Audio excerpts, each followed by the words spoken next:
Olá a todos. Essa semana nós entramos no livro de Ezequiel, o profeta. E aqui no livro de Ezequiel nós também temos informações muito importantes sobre masculinidade e sexualidade bíblica. Por exemplo, no capítulo 16 nós temos um longo capítulo que descreve Deus como um homem e o povo de Israel como se fosse uma mulher. E ele vai descrevendo que encontrou essa mulher abandonada, tão pobre que não tinha nem roupa, nua. Ele acolheu, ele vestiu, ele respeitou a idade dela, que ela não tinha idade para ser esposa, para ter envolvimento sexual, na metáfora. Acolheu, preparou, deixou ela linda, bem vestida, e quando ela alcançou a idade para um casamento, onde o natural seria que ela escolhesse esse marido acolhedor, ela vai atrás de vários ídolos, vários outros países, outros governantes, e é ingrata a Deus e troca Deus pela sedução, pela aparência, da riqueza e da força dos outros países e dos outros ídolos também, né?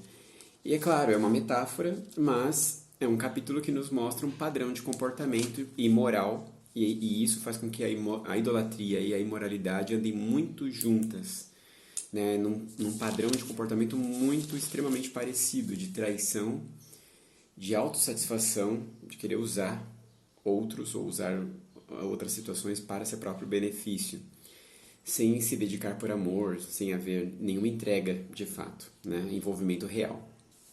E aí no capítulo 23 a gente tem um eco desse capítulo, e é um capítulo bem pesado também, onde ele compara, na verdade no 16 ele já faz essa comparação de Israel como Sodoma, né? Fala, vocês estão tão imundos, tão corruptos, tão corrompidos e imorais como Sodoma, a histórica cidade de Sodoma, onde quase aconteceu um estupro coletivo, né, com Ló.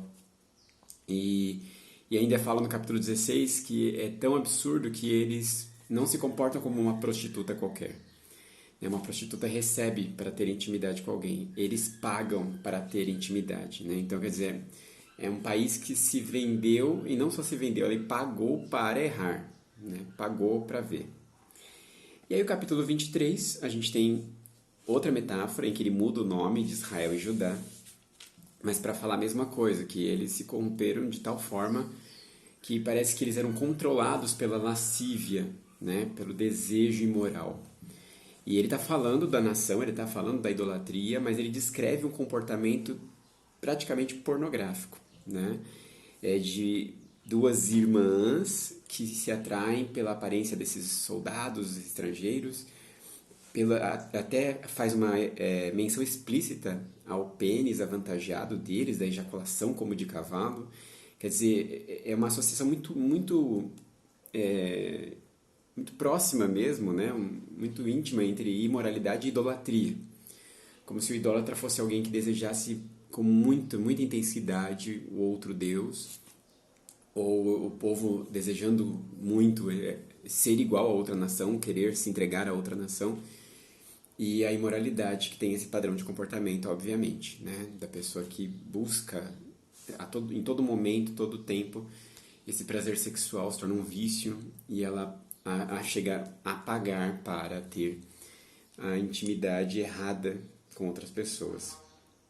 Então a gente tem nesses dois capítulos esse padrão de comportamento que infelizmente não é incomum hoje em dia e que são abomináveis para Deus. São comportamentos que denunciam uma doença, né? Denunciam um comportamento doentio de alguém que está na compulsão pelo pecado mesmo, né? E afastados de Deus completamente. E aí o capítulo 18 vai falar realmente e diretamente sobre sexualidade, no versículo 6, quando ele descreve um comportamento de alguém que vive em santidade, né? Ele diz assim, versículo 3 em diante diz: Juro pela minha vida, palavra do soberano Senhor, que vocês não citarão mais este provérbio em Israel, pois todos me pertencem, tanto o pai como o filho me pertencem, aquele que pecar, este morrerá. Suponhamos que haja um justo que faz o que é certo e direito. Ele não come nos santuários que há nos montes, nem olha para os ídolos da nação de Israel. Ele não contamina a mulher do próximo, nem se deita com uma mulher durante os dias de sua menstruação. Ele não oprime a ninguém, antes devolve o que tomou como garantia no empréstimo.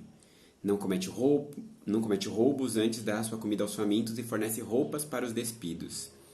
E aí continua falando desse homem, e aí ele diz, esse homem é justo, com certeza ele viverá a palavra do soberano.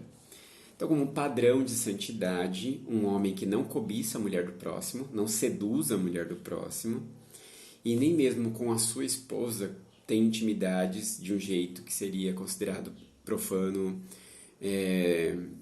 que contamina, né? A lei proibia a relação sexual com uma mulher na menstruação. Então é alguém que leva tão a sério a pureza na presença de Deus que não tinha relações nem com a mulher no período menstrual.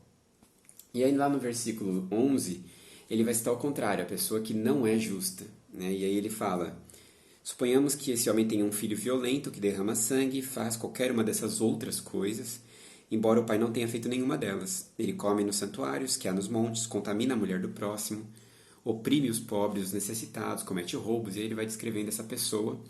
E aí ele fala o quê? Deverá um homem desses viver? Não. Por todas essas práticas detestáveis, com certeza será morto. Ele será responsável por sua própria morte.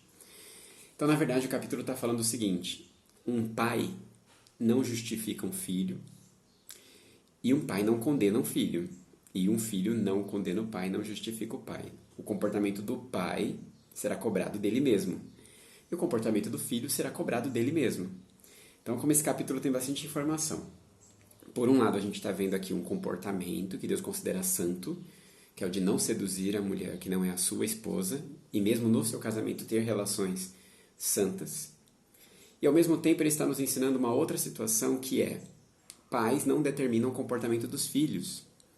E os filhos não têm poder de absolver os pais, né, de mudar o comportamento dos pais. Cada qual responde pelo seu próprio comportamento. E nesse sentido eu não posso justificar meu comportamento falando que meu pai era de tal forma. Deus não aceita esse tipo de justificativa. Eu devo santidade a Deus. E se eu nasço de novo, se eu entrego minha vida para Cristo, eu sou capaz de viver em santidade independente de quem meu pai foi e do que ele quis fazer da vida dele. Ok.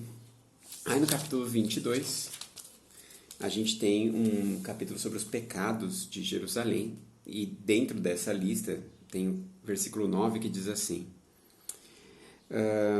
Em seu meio há caluniadores prontos para derramar sangue. Em seu meio há os que comem nos santuários dos montes e praticam atos lascivos. Em seu meio há aqueles que desonram a cama dos seus pais e aqueles que têm relações com as mulheres nos dias da sua menstruação. Um homem comete adultério com a mulher do seu próximo, outro contamina vergonhosamente a sua nora e outro desonra a sua irmã, filha do seu próprio pai. Então ele descreve comportamentos que nós já vimos lá em Levíticos, lá em Deuteronômio, que eram inaceitáveis, né? Como o incesto, certo? Além do ato sexual no período menstrual, e adultério ainda. Então ele está falando que essas coisas também pesaram para Deus decidir corrigir a nação de Israel, levando ela para um exílio de 70 anos na Babilônia. Então Deus leva a sério sim comportamentos assim. Ele abomina que nós deturpemos, que nós vivamos uma sexualidade doentia. E isso pesa para Deus na nossa correção, no agir dele para nos transformar e nos libertar, né? Ou nos punir e nos condenar quando nós não queremos nos arrepender e viver o padrão de Deus para as nossas vidas. E aí o capítulo 33... é um outro capítulo muito importante para a gente ver em Ezequiel, que ele fala sobre a santidade até o fim. Né? Ele está falando que a pessoa não pode alegar que vai ser salva porque ela começou direitinho a sua vida cristã. Ele diz que é salvo quem vive para sempre na santidade, quem vive até o fim da sua vida na santidade. Então aqui nesse capítulo você vai encontrar ele descrevendo, um homem era mau. Deus transforma a vida dele, ele se converte. Ele passa a viver como um homem justo, correto. Ele é um salvo, ele é um filho de Deus. Aí um homem começa bem, começa sendo correto, e começa a praticar um monte de coisa errada e morre como um homem totalmente errado, ele não é de Deus. Ele simplesmente está longe da vontade de Deus. Então esse capítulo nos faz refletir sobre a necessidade da santidade constante. Não existe essa coisa assim do tipo, Deus é santo, eu sou pecador. Deus é santo, entrou na minha vida de pecador, me perdoou e me transformou num santo. A Bíblia tem muitas passagens assim. Sede santos, porque eu sou santo. Escrevo aos santos que estão em Roma, porque somos santos. Somos separados para Deus para viver em santidade, numa luta contra o pecado. Então, a pessoa que diz ser de Deus deve andar como ele andou, de acordo com o que está escrito na palavra de Deus.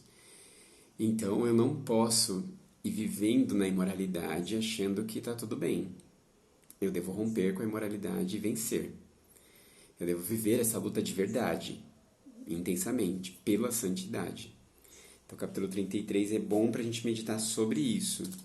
Sobre a pessoa que começa bem e estraga tudo. Ou a pessoa que reconheceu que era pecador e vive uma vida transformada de verdade. E ele termina com o capítulo... Eu termino aqui, com o capítulo 37, porque o livro de Ezequiel vai longe ainda. Mas o final do livro dele tem passagens muito interessantes, a reconstrução de um novo templo, e quando Deus manda a gente sair da margem para ir para o profundo. É um texto que Deus sempre falou muito comigo nesses capítulos finais de Ezequiel. Mas eu quero terminar com o 37. É um texto muito conhecido de muita gente. Não tem relação direta com a sexualidade, mas é muito importante e ajuda muito a gente a aplicar isso no nosso ministério aqui. De Homens em Construção, Vida Pura e ministérios assim, de libertação. É o Vale dos Ossos Secos. E é um capítulo onde Ezequiel é levado por Deus a um vale de mortos, de cadáveres, de ossos. E Deus pergunta para ele, esses ossos podem voltar a viver? E aí ele, olha, só você sabe, E aí Deus faz os ossos começarem a viver. Eles começam a se juntar e criam os tendões, os músculos e o corpo volta a existir. E aí é algo fantástico, maravilhoso, que só Deus pode fazer, Mas o que isso diz para nós? Não importa a sua situação, Todo profeta, ele anuncia o erro, ele denuncia que você não está bem, mas ele diz, não importa onde você chegou no pecado, venha. É possível transformação, é possível ressurreição, é possível viver uma vida completamente diferente, apesar do que o pecado fez em você.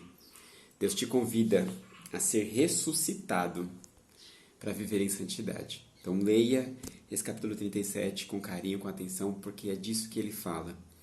Que mesmo que a imoralidade tenha dominado sua vida no passado, ela não tem que fazer isso para sempre. Você pode agora voltar a viver. Basta se entregar a Ele completamente. E Deus vai restaurar a sua vida sexual, Deus vai restaurar a sua identidade sexual, sua sexualidade em todos os sentidos. E que Deus abençoe a vida de cada um de nós.